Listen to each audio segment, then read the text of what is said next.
Hello and welcome to the agenda. I am Ajay Kaul. Today we will discuss about the diplomatic offensive launched by India against Pakistan.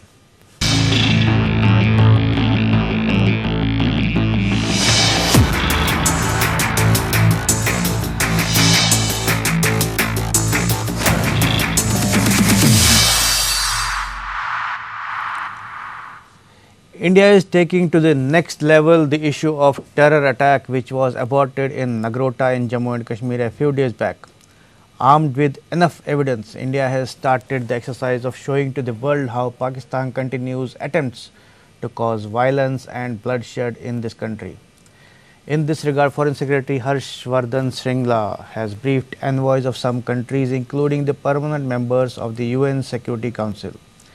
In the agenda today, we will discuss about this diplomatic offensive launched by India to expose Pakistan. We have with us retired Lieutenant General Rameshwar Roy and retired diplomat Ambassador Dr. Deepak Vora. But before we begin our conversation, let's have a look at this report.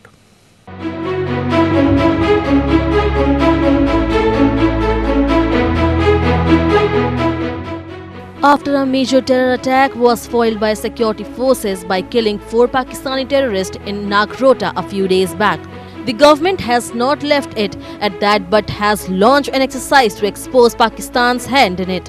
According to officials, the aborted terror attacks could have been on the scale of Pulwama terror attack of February last year, in which 40 CRPF personnel were killed. While the terrorists this time could not carry out their evil designs as all the 4 were killed, they left clear evidence regarding Pakistani link. The evidence is in the form of messages received on their communication sets beside medicines, clothing and shoes, which were all made in Pakistan. In addition, security forces have detected a tunnel at the international border in Samba district of Jammu, which was used by the terrorists to infiltrate from Pakistan.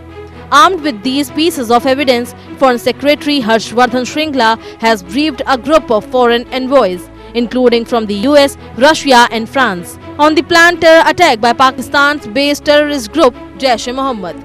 These heads of missions were provided with a comprehensive information docket, giving details of the incident and also list of items and ammunition recovered from terrorists, clearly showing Pakistani's origin. They were also briefed on how the terrorists sneaked into India to carry out the attacks.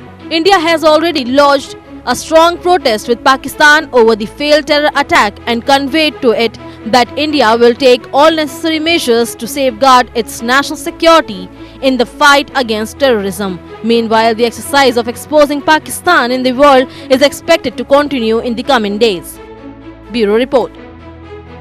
Now let's welcome our guests, Lieutenant General Rameshwar Roy and Ambassador Deepak Vora from the USA. Welcome to the program, sirs. My first question is to Dr. Vora. As you must have come to know, India has briefed envoys of some countries about the terror plot which was foiled in Nagrota just few days back. How do you see that? First of all, thank you very much. I'm reporting to you from New York, where it's very cold. It's minus 3 degrees Celsius and it's 6 o'clock. So please forgive all the heavy woolen that I'm wearing. Always a pleasure to learn from you, Mr. Cole, and from General Saab, who's on the show. Terrorism, Pakistan. What's new? I feel sleepy when we talk about this because we've been talking about this forever. You know, you might recall, I'll answer your question somewhat indirectly. Of course, we briefed the people about the Nagrota attack, should have had the same dimension as we had said, as the one that happened 12 years ago in Mumbai. So I want to ask you might recall, and you know this better than I do, that it was in August that Pakistan's foreign minister suddenly rushed off to China. And he said, I was going there for something very important. My assessment is that the Chinese had summoned him to tell him very clearly that, look, buddy, we can't go on shielding you against charges of abetting terrorism. And then that other fellow, Imran Khan Niazi, he came on and said, you know, China is our best friend, our steadfast friend. China, we need China, but China also needs Pakistan. Now, that was obviously a thing that if you start talking too much and not siding with us against these charges of terrorism, especially as the Financial Action Task Force is concerned, then Pakistan is quite capable of creating trouble on the China-Pakistan economic corridor, and that will cripple China's BRI business. So this thing was very, very significant. You would have noticed it, a lot of other people would have. The briefing that we have given is to enable these people to appreciate that what was said some years ago by the Brookings Institution, other than Iran, possibly, Pakistan is the epicenter of global terrorism. And we are only reinforcing this. The message has gone across, sir. Public enemy number one in the country where I am now, the United States, since 9/11 has been Islamic terrorism identified with Pakistan.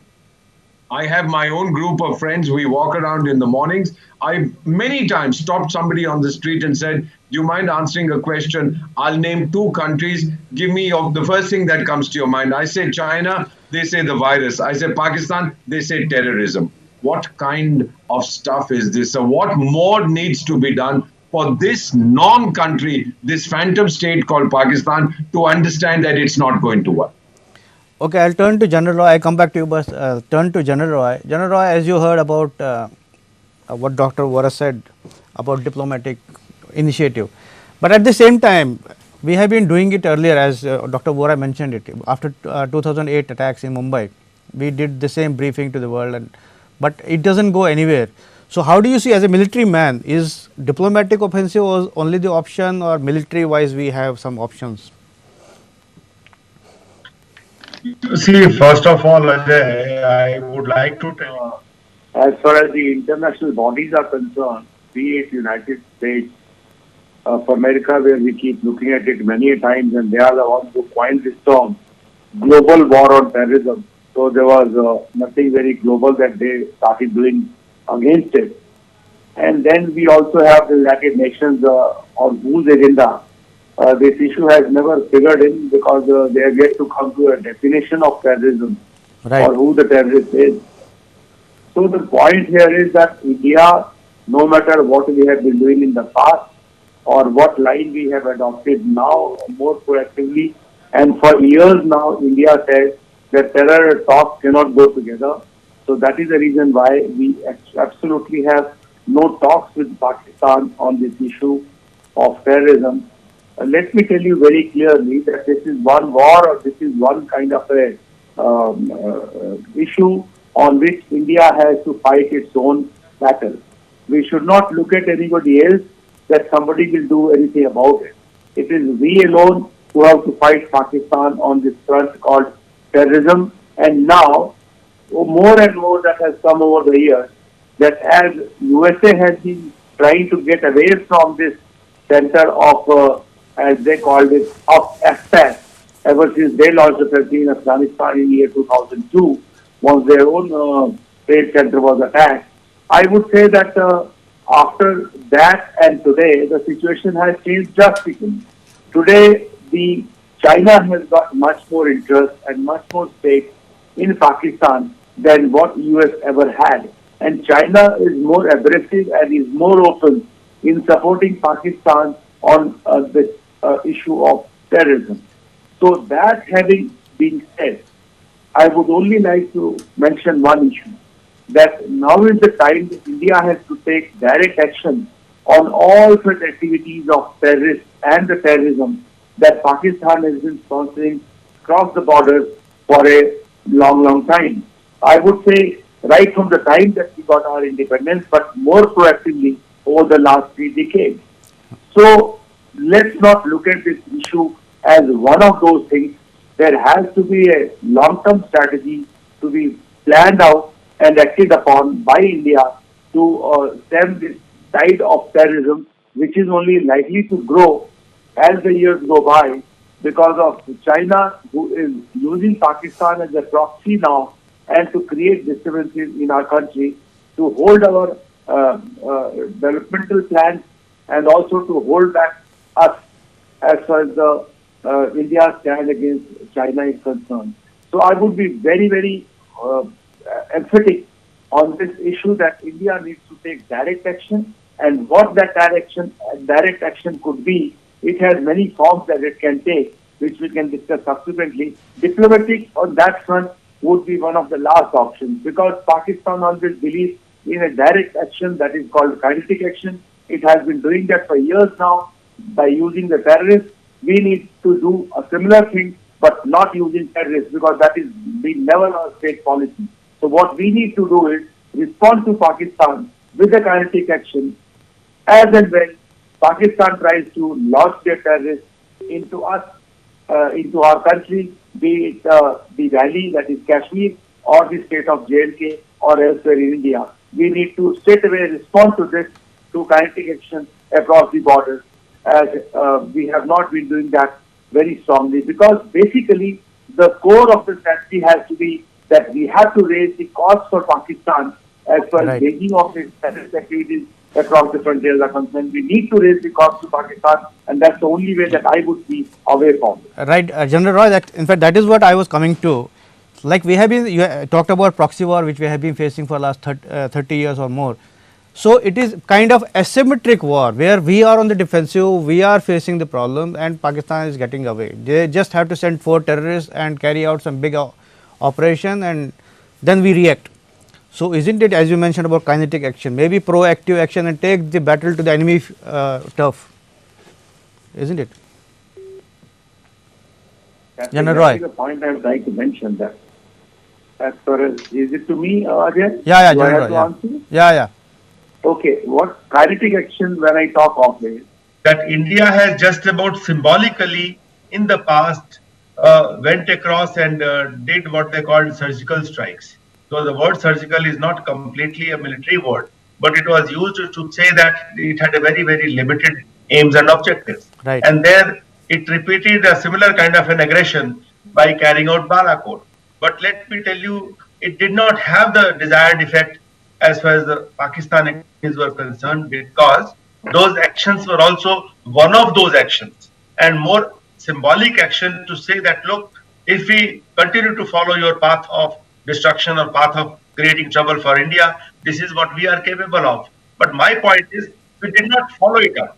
And how do you follow it up? You follow it up every time that they try to create any disturbance for which we are able to take the lead, or we are able to get proof enough that it has come from Pakistan. We need to take a direct action immediately, if not the air attack every time, if not the air strikes or the surgical strikes every time.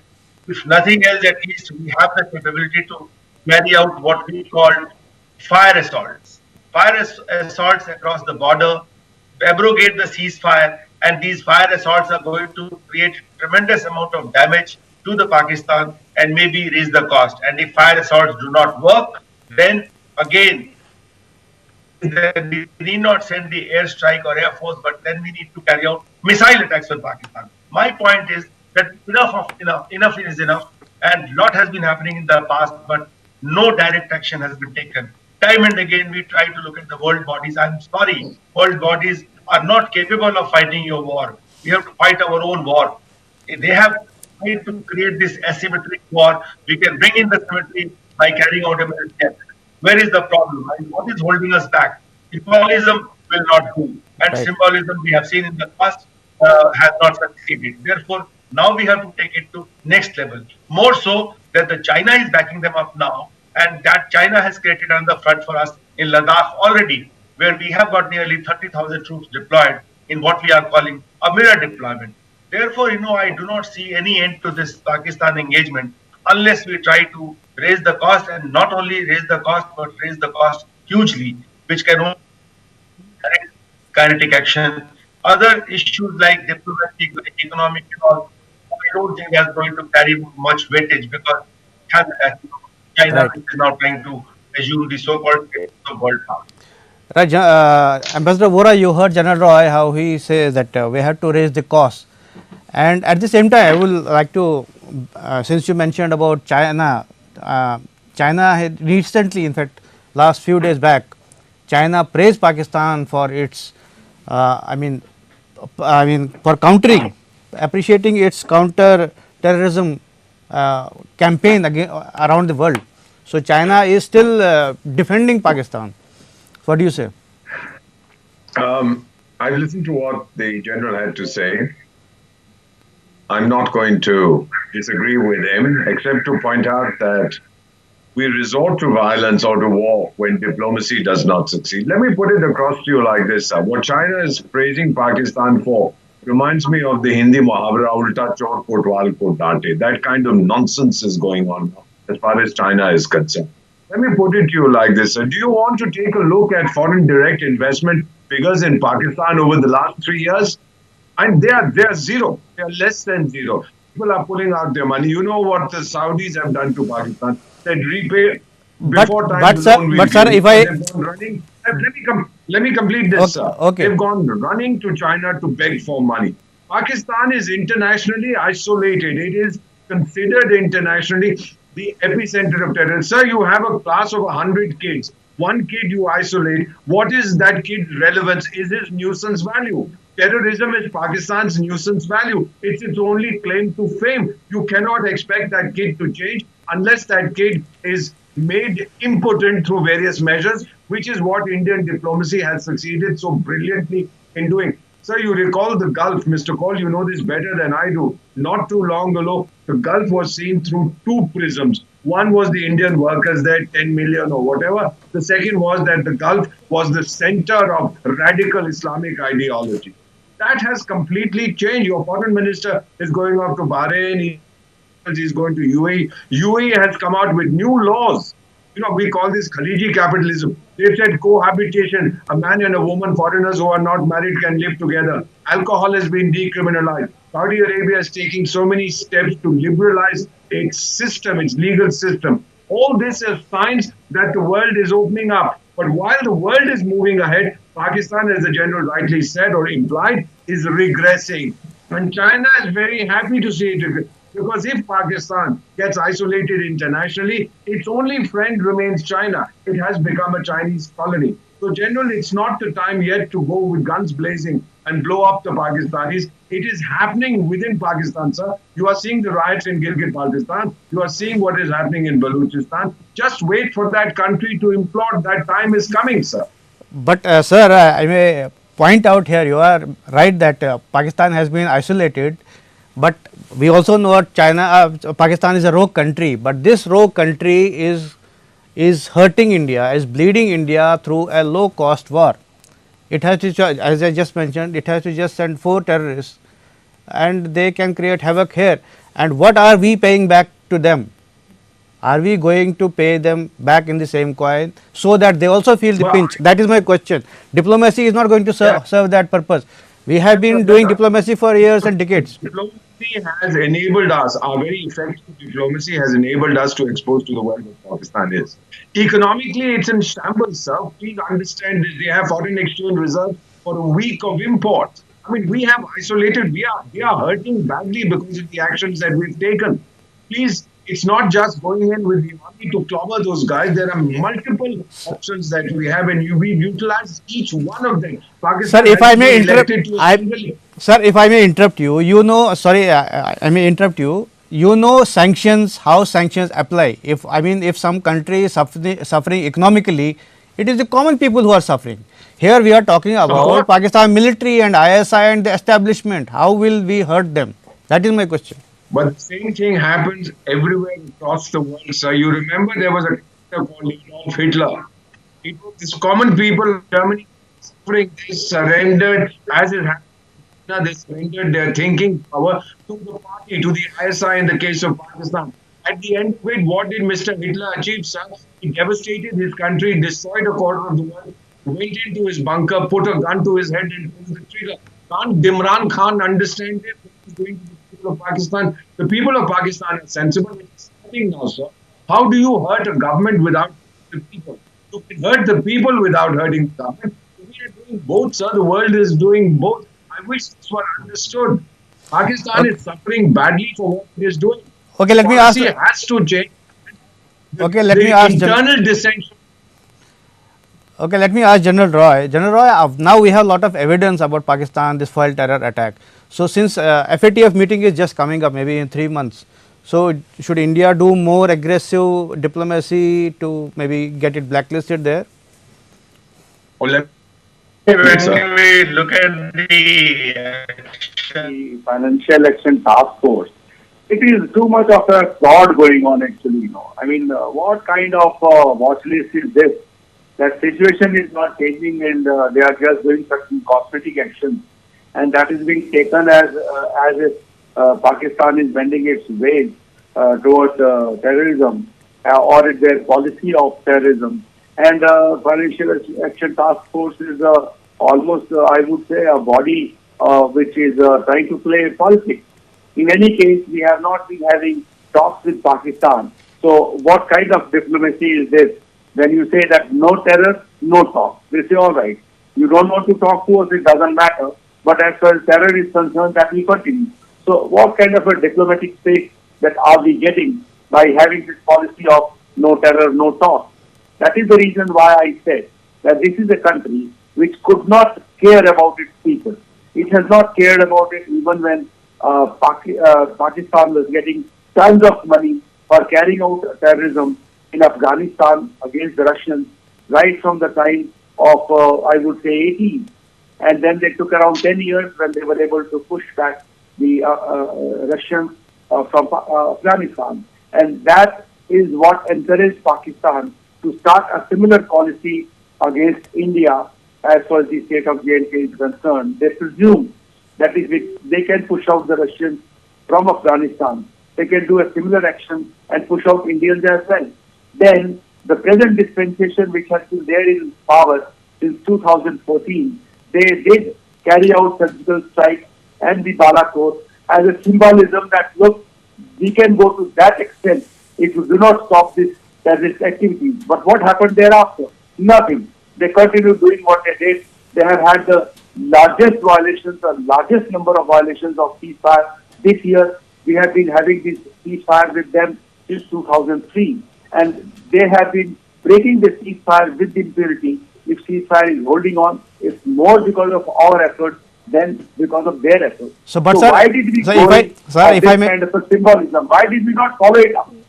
if I may interject here, sir, on ceasefire, ceasefire is nothing. I mean, it has no meaning. Every day there is shelling taking place and firing taking place. Our soldiers are getting killed, martyred. So what is the, I mean, why to hold that farce of ceasefire on the Indian side? Pakistani don't acknowledge that. Precisely. I am saying the same thing. That why are we having it? Why don't we abrogate the ceasefire, get a larger window?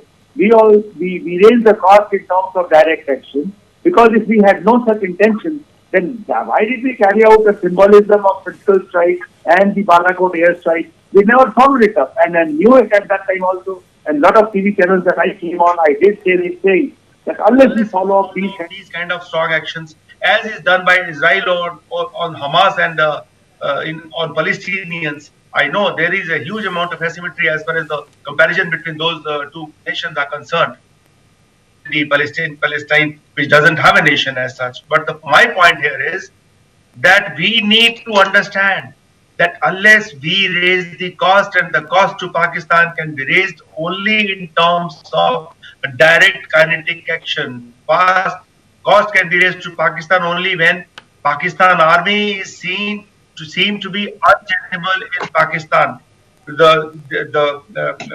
Vora mentioned about this uprising in Pakistan. That can only happen when the Pakistan army is shown in the weak light, and because of that, we need to show them in the weak light. Once they get weaker and weaker, and the public start feeling that the Pakistan army is unable to control the state of Pakistan, then those are the situations which can go in for uprising. I don't think it is going to happen by itself, because people are totally subjugated by Pakistan establishment, as we have seen of the actions which have taken place in Balochistan, or the actions which are taking place by Pakistan. It's literally making it it's a sixth province of Pakistan, with the kind of interference it is having, the kind of clout it is having in the running of the state, and the kind of encouragement it is giving by protecting them from this all these activities of terrorism that they're carrying on across the borders. So that is the reason, time and again, I'm insisting on it, that we have to follow up of what we did in surgical strike and what we did as a Balakot airstrike. If we are not following it up, then I don't know that why did we go in for those kind of symbolic actions to tell the Pakistan that look, unless you stop the activities, we can go to these levels. Let's go to those levels. When will we go there? Right. So, Ambassador Vora, last comments from you. As you heard General Roy saying that we have to follow up on Balakot and maybe surgical strikes. What do you say? And as you rightly pointed out that the establishment in Pakistan, or the deep state as it called, is Pakistan doesn't care about people whether they are suffering or not.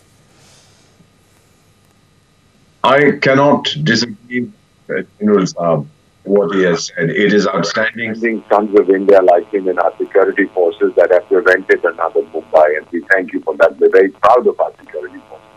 Sir, war is a continuation of diplomacy by other means. It is the last resort. At this time, we have succeeded in raising the cost for Pakistan. It is suffering badly.